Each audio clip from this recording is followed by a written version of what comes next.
In today's video, I'll show you how to add headers and footers in Beautiful.ai. First, search for Beautiful.ai in your browser and log into your account.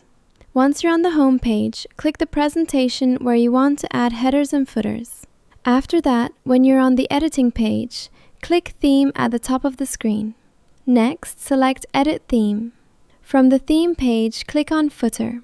Here, you'll see toggle options such as Show Footer by Default, Show Slide Number, and Show Footer Message. You can turn all of these on or off depending on your preference.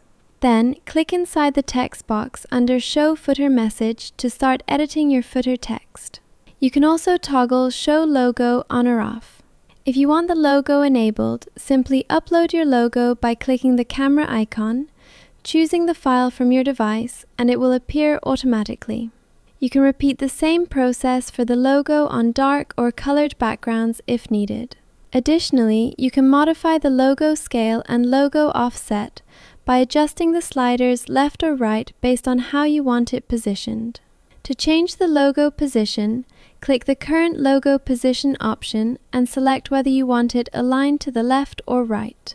Once everything looks good, click Update Presentation Theme to apply the changes. And that's it. That's how you add headers and footers in Beautiful.ai.